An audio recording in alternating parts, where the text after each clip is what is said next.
우리 지역 시의원이 본회의에서 한 5분 발언을 들어보는 시간입니다.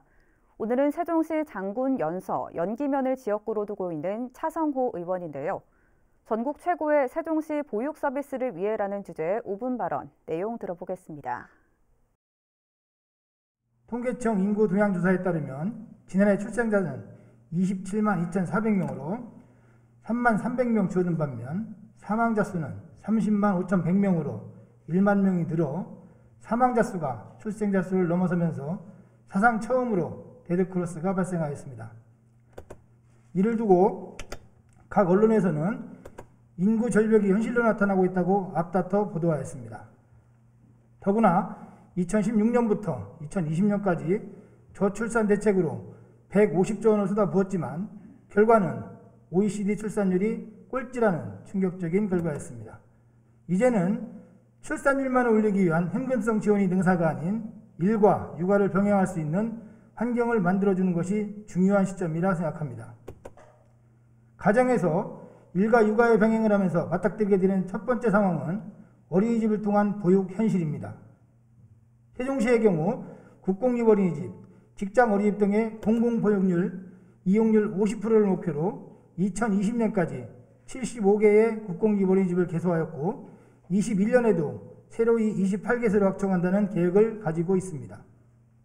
부모들 사이에서 국공립 어린이집에 대한 선호도가 높기에 이에 응해 국공립 어린이집을 확충한다는 세종시의 계획은 반가울 수밖에 없습니다. 그러나 모든 아이들이 국공립 어린이집을 이용할 수는 없습니다. 세종시의 계획대로 공공보육이 제공된다 하더라도 나머지 50%는 민간의 영역에서 맡을 수밖에 없는 것입니다. 아이들을 키우는데 공공이냐 민간이냐에 따라 차이가 있어서는 안 될 것입니다. 같은 연령대의 아이들이 어디서나 차별 없이 질 높은 보육 서비스를 받기 위해서는 이들을 위한 제도가 뒷받침되어야 합니다. 현재 민간 어린이집으로 지원되는 보육료는 0세에서 2세에게까지 지원되는 영유아 보육료와 만 3세에서 5세에 지원되는 누리과정 보육료로 이루어져 있습니다.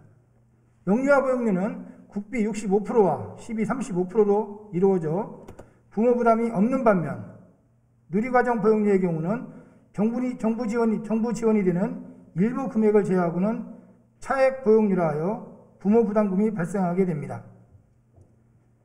대부분의 시에서는 이 차액 보육료 전액을 시에서 지원하고 있으며 세종시에서는 19년에는 차액 보육료의 80%를 20년에는 100%를 지원해주고 있습니다.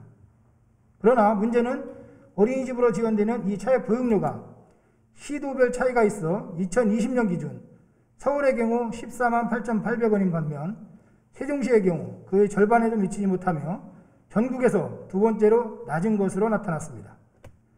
합계 출산율 5년 연속 전국 1위, 아동 인구 비율이 가장 높은 젊은 도시, 아동 삶의 질 지수 1위라는 타이틀을 가지고 있는 세종시에서는 아쉬운 결과가 아닐 수 없습니다.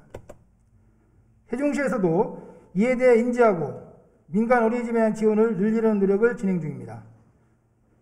민간 가정 어린이집의 환경 개선을 위한 기능 보강 사업을 진행하고 전국 시도에서 최초로 안전공제의 가입 금액을 전액 지원하는 등 다른 시도보다 상회하는 부분들도 있으나 차액 보육료 지원에 있어서는 상당히 부족한 것이 사실입니다. 물론 민간 어린이집들이 정부와 시의 지원에만 의존해서는 안 될 것입니다. 끊임없이 나오는 어린이집에서의 아동 학대 문제와 불투명한 운영 등에 있어 강력한 개선 의지와 자구의 노력이 이루어져야 할 것입니다. 세종시의 지원 확대 노력과 민간 어린이집의 노력이 함께 이루어져 세종시 아이들과 부모님들에게 어느 시도보다 질 높은 보육 서비스가 제공될 수 있기를 바랍니다. 마지막으로 기나긴 코로나19의 상황 속에서 백신 접종이라는 마지막 단계까지 여전히 최선을 다해 주시는 의료진과 백신 접종에 참여해 주시는 시민 여러분께 감사의 마음을 전하며 5분 발언을 마치겠습니다.